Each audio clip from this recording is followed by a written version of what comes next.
नमस्कार दोस्तों, स्वागत है आपका हमारे YouTube channel Shiv Shakti classes पर। मैं कपिल शर्मा आपका एक बार फिर स्वागत करता हूं। दोस्तों, जैसे कि मैं आपको संविधान पढ़ा रहा हूं और कल हमने 1 से लेके 7 अनुच्छेदों के बारे में अच्छे से जाना था। एक बार उनके बारे में बात कर लेते हैं। संविधान के भाग 1 में अनुच्छेद 1 से 4 तक के बारे में मैंने आपको बताया था। संविधान के अनुच्छेद 1 में कहा गया है कि भारत राज्यों का संघ होगा और हमने बताया था कि 28 राज्य और 8 केंद्र शासित प्रदेशों की जो बात की जाएगी वो अनुच्छेद 1 में की जाएगी। अनुच्छेद 2 में मैंने बताया था कि भारत विदेशों से जो भूमि अर्जित करता है वो अनुच्छेद 2 के तहत भारत में मिलाई जाती है। 1975 में जो सिक्किम को मिलाया गया था वो अनुच्छेद 2 के तहत भारत में मिलाया गया था। और भारत सरकार संसद में कानून बनाकर अनुच्छेद 3 के तहत जो भी भारत के राज्य हैं उनकी सीमाओं की जो संख्या है उसमें बढ़ा भी सकती है और उसे घटा भी सकती है। ये अनुच्छेद 3 में बताया गया था। फिर बात की थी हमने संविधान के भाग 2 की, और संविधान के भाग 2 में अनुच्छेद 5 से 11 तक किसके बारे में बताया गया है? नागरिकता के बारे में बताया गया है। संविधान का अनुच्छेद 5 ये कहता है कि जो भी व्यक्ति संविधान लागू होने से 5 वर्ष पहले से या संविधान लागू होने से पहले भारत में रह रहा है या उसके माता पिता रह रहे हैं या उसके दादा दादी रह रहे हैं तो वह व्यक्ति स्वतः ही क्या बन जाएगा? भारत का नागरिक बन जाएगा। और आपका अनुच्छेद 6 बताता है कि पाकिस्तान से जो लोग भारत में आए हैं उनके बारे में, यानी पहले वो भारत से चले गए फिर दोबारा वो भारत में आए हैं तो कैसे भारत की नागरिकता प्राप्त कर सकते हैं, यह संविधान का अनुच्छेद आपको 6 बताता है। अनुच्छेद 7 के बारे में बताया था। तो आज हम बात करेंगे अनुच्छेद 8 की। अनुच्छेद 8 दोस्तों हमें क्या बताता है कि भारत के बाहर रहने वाले भारतीय मूल के कुछ व्यक्ति के नागरिकता के अधिकार है। यानी भारत के बाहर जो व्यक्ति रह रहे हैं यानी विदेश में रह रहे हैं वो भी भारत के नागरिक बन सकते हैं। यह हमें संविधान का अनुच्छेद 8 बताता है। लेकिन कैसे बन सकते हैं वो जानते हैं। एक व्यक्ति जिसके दादा दादी माता पिता अविभाजित भारत में पैदा हुए हो लेकिन वह विदेश में रहता हो तो वह भी भारत का नागरिक बन सकता है। यानी कोई व्यक्ति विदेश में रह रहा है और उसने वहां की नागरिकता ले ली है लेकिन उसके माता पिता या दादा दादी भारत में रहते हैं तो वह भी भारत का नागरिक बन सकता है। यह संविधान का अनुच्छेद 8 हमें बताता है। वह कैसे बन सकता है? उसे पंजीकरण कूटनीतिक तरीके से या पार्षद प्रतिनिधि तरीके के रूप से आवेदन करना होगा। उसे राजनीतिक तरीके से और एक फॉर्म होता है वो भरना होगा। उसे भरने के बाद सरकार उसे क्या कर देगी? भारत की नागरिकता दे देगी। यह हमें संविधान का अनुच्छेद 8 बताता है। चलिए अनुच्छेद 9 की बात करते हैं। अनुच्छेद 9 के अनुसार विदेशी राज्य की नागरिकता स्वेच्छा से अर्जित करने वाले व्यक्ति का नागरिक ना होना। अब समझते हैं अनुच्छेद 9 क्या कहता है। तो बच्चों अनुच्छेद 9 कहता है कि कोई व्यक्ति भारत की नागरिकता तो है उसके पास लेकिन वो विदेश में जाके किसी भी देश की नागरिकता को ले लेता है तो भारत की नागरिकता उसकी क्या हो जाएगी? स्वतः ही समाप्त हो जाएगी।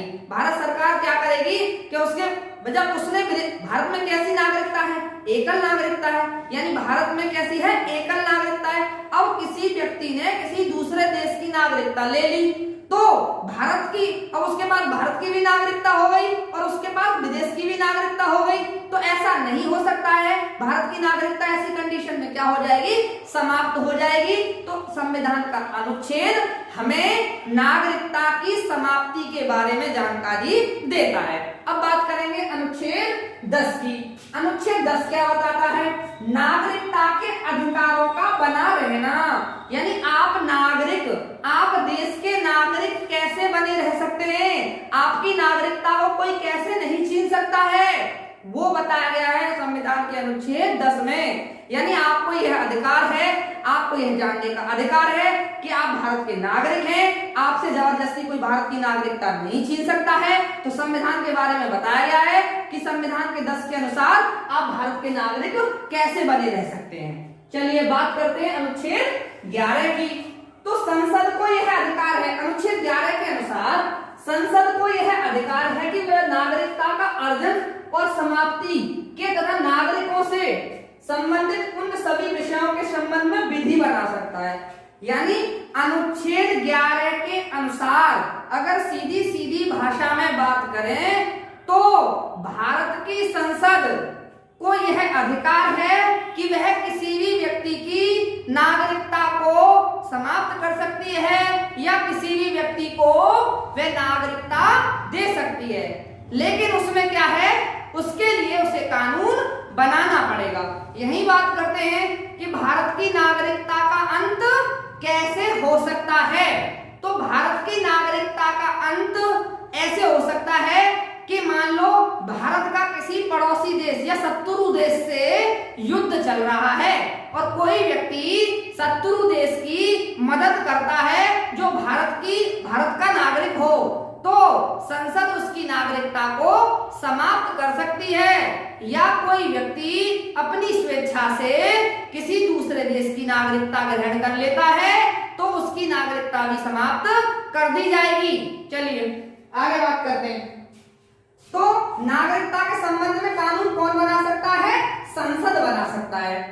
यहां नोट करके देखते हैं, नागरिकता अर्जन एवं समाप्ति के बारे में नागरिकता अधिनियम 1955 लागू किया गया था।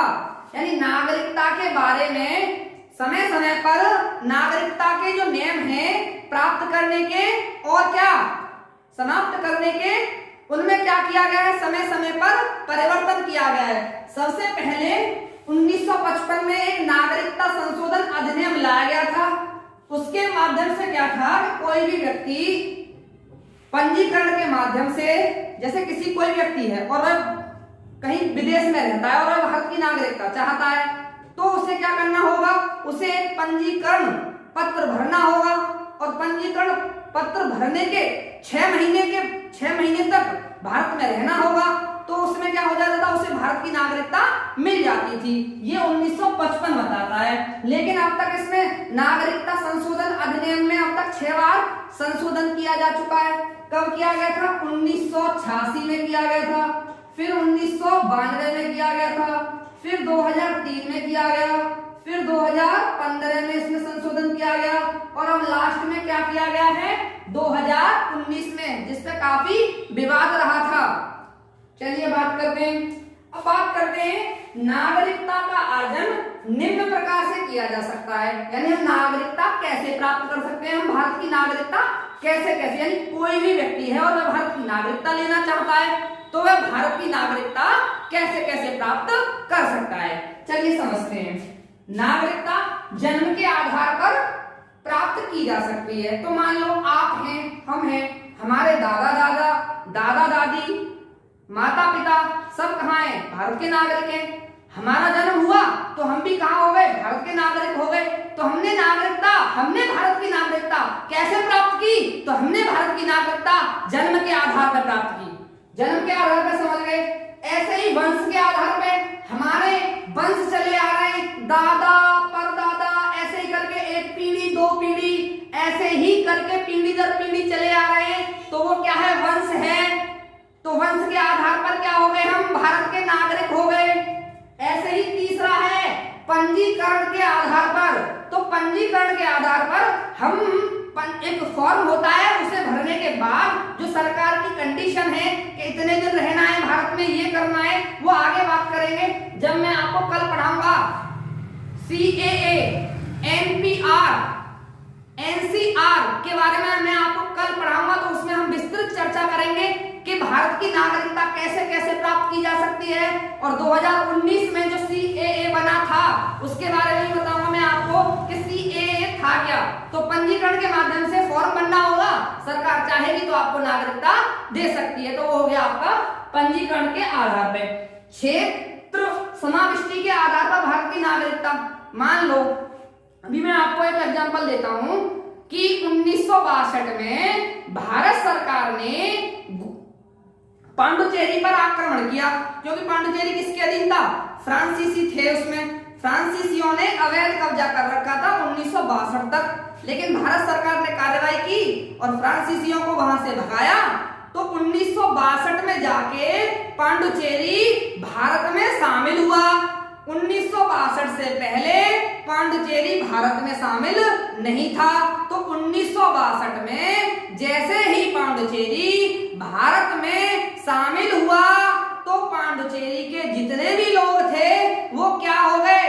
भारत के स्वतः ही नागरिक हो गए। तो ये होता है आपका क्षेत्र समाविष्टि के आधार पर, यानी भारत का वे हिस्सा जो किसी शत्रु देश ने कब्जा कर रखा है और भारत उसे सैनिक कार्यवाही से या कूटनीतिक तरीके से भारत में शामिल कर लेता है, तो उस क्षेत्र के लोग स्वतः ही भारत के नागरिक हो जाएंगे। ये होता है आपका क्षेत्र समाविष्टि के आधार पर। दोस्तों कल मैं आपको CAA, NPR, NCR के बारे में पढ़ाऊंगा। तो अगर वीडियो पसंद आता है तो वीडियो को लाइक करें, चैनल को सब्सक्राइब करें। धन्यवाद। जय हिंद, जय भारत।